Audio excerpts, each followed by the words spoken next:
बिस्मिल्लाहिर्रहमानिर्रहीम। अस्सलाम वालेकुम दोस्तानो, नन्हे video the OCD په باره کې ده، کم ته چې obsessive compulsive disorder ویل کېږي.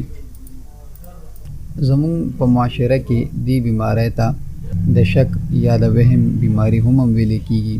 د دې بیماری پیژندلو په داسې طریقه کېږي چې په دې بیماری اخته مریض یا لاسونه ډیر وینځي یا د هر یو ځای نه دوړه ډیره صفا کوي یا تالی او لیټونه ډیر چیک کوي چې آیا بندي که لګېدلي دي، یا اودس چردام ډیر زیات کوي یا په لمبا باندې ډیر غټ ټایم اخلي او په دې شک اخته وي چې زما پاکي لا نه ده راغلې، یا کپړې ډیرې زر زر بدلی د پلیتوالي د یارې، او یا د لوښو د جامو او د ځای صفایي ډیره زیاته ساتي.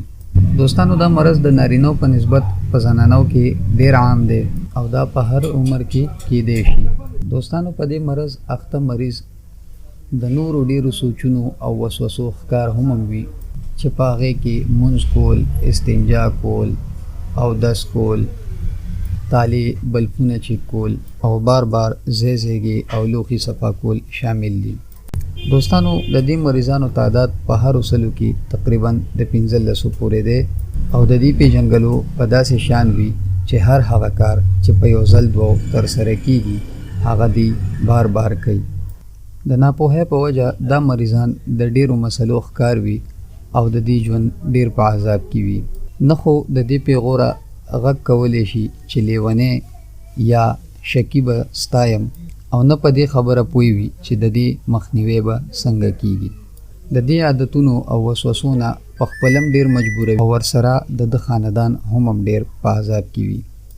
ډیر مریضان دوايانې هم اخوري خو څه خاص اثر پې ونه کي، او ډیر مریضان داسې هم وي چې هغوی دوايانې خوري نو ټوله ورځ اوده وي.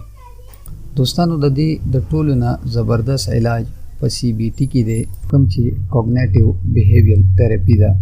دا علاج په خبرو اترو او ذهني ورزشونو باندې کیږي او د دې علاج اثرات په مریض باندې ډیر وخت پورې قائم وي. په دې علاج کې د دوايانو هیڅ کردار نه وي او دا یو مستند سایکالوجیست کولی شي. دې مریضانو ته یو څو قسمه ورزشونه ورکړي کیږي چې هغې سره د دې د عمل په مزه شي او ورو په 2-3 میاشتو کې بالکل نارمل شي.